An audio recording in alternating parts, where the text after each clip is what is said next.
Chapter 16, The Great Football Game. The halves were to be of 20 minutes each, so no time was lost in putting the leather into the field. It was Putnam's kickoff, and on the instant the ball went sailing into the air to land well into Pornell's territory. Then came a grand rush, and before words can be put down, 22 lads were at it nip and tuck to get possession of the sphere. "It's Pornell's ball! Say, but ain't this going to be a snappy game? Our fellows have the ball. There she goes up 5 yards into Putnam ground. Carry that ball back," yelled Dick excitedly. "Don't let them gain an inch. Whoop her up for Pornell." And then came a wild blare of tin horns and a waving of the Academy colors, brown and white. The waving of the Hall colors, an American flag set in a border of green, came also with an equal din from horns and wooden clappers. Hurrah, hurrah, hurrah! So the game went on for 10 minutes, and the Pornellites had gained exactly 25 yards, no more. "Looks like a standoff," said several. "Say, maybe those young soldiers aren't game."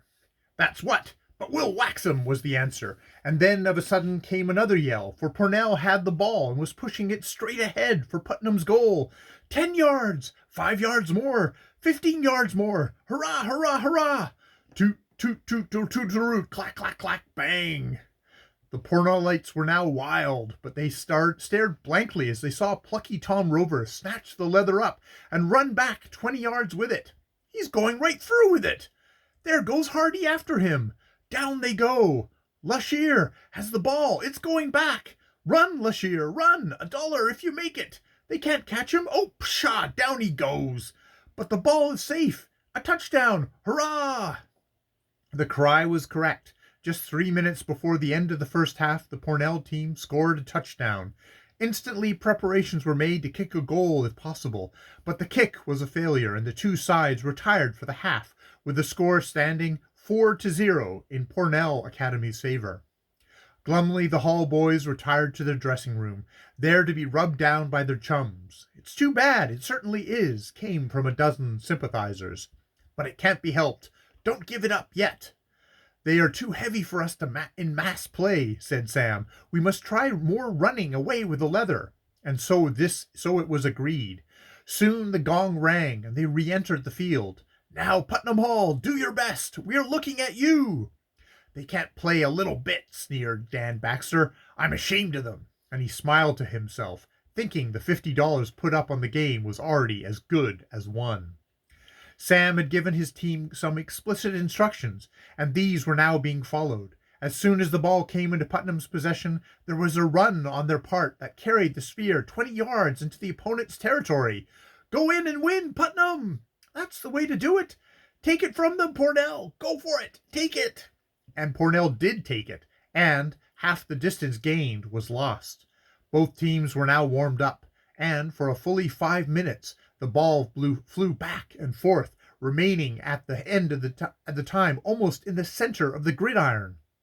Then Pornell tried some heavy mass play, but lost the leather on a fumble, and it came into Tom Rover's possession. Away flew Tom, as though a legion of demons were after him, straight for Pornell's goal. The crowd began to shout itself hoarse. "See Tom Rover! Go it, Tom! Old boy, go it! He can't carry it through. See, Conky and Largan are after him. There he goes down. Conky has the leather." This was true, but ere Conky could start to run, Fred Garrison brought him to the earth, and the ball rolled out into the field. And Sam and a Pornell halfback made a rush for it. "My ball!" yelled the Pornellite, who was 20 pounds heavier than the little captain. "Not today!" retorted Sam, and snatched it from under his very feet. Before the Pornellite could recover from his astonishment, Sam was pelting up the field with all the nimbleness of his agile legs. "Hurrah for Sam Rover! Great Caesar! See him leg it! They can't catch him! There he goes over the line! A touchdown! The game is a tie! Quick, fellows!" cried Sam. "Only 5 more minutes, remember. Who is to kick?" It was a player named Larcom, but Larcom was not equal to it, for the wind was rising and blowing in several directions at once. "No goal! The game is a tie! Put the ball out again! Only 4 minutes to play!" Again the football went forth, and again the crowd pounced on it. The Pornellites were now desperate and massed themselves as never before. They pushed forward 10 yards, 15, 20, almost 30. It looked as if they would score another touchdown, if not kick a goal. But now Sam Rover sent a certain signal to his players. It was taking a risk, but it was worth trying. The ball came over to the right of the field and spun like lightning to the left. Fred caught it and ran 10 yards, passed it to Larry Colby, who turned it over to Tom. Away it went to Sam and then to Frank. The Pornellites were bewildered. Where was the ball? Putnam has it. There she goes. Hurrah for Frank Harrington. Another touchdown. It was true. Putnam Hall had scored another touchdown. A tremendous yelling and cheering broke out, in the midst of which the gong sounded. The game was over, and our boys had won the victory. In a twinkle, the gridiron was covered with swarming students, and Sam and his fellow players were hoisted up on willing shoulders to be trotted around the oval. "Hurrah for Pornell!" they shouted. "Hurrah for Putnam!"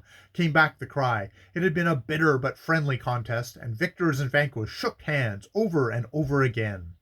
Of course, many students of Pornell were bitterly disappointed, but no one felt so sour over the whole afternoon's doing as did Dan Baxter.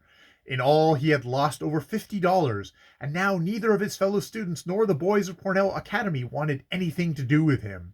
"If I hadn't any use for a chap who bents against his own crowd," was the comment of one Academy student, and he voiced the sentiment of all. Only Mump stuck to his chum, and the two soon left the grounds together. By 4 o'clock, the cadet was on their way back to Putnam Hall, the carriages moving behind the two companies of young soldiers, who sang and shouted themselves hoarse as they moved along. Even Captain Putnam entered into the spirit of the affair. "Brings me back to the days when I was a cadet myself," he said to George Strong. Directly after supper, a huge bonfire was lit on the playground, and the students were allowed to have their own fun until 11 o'clock. The football team was, of course, the center of attraction, and Sam and Tom came in for their full share of honors.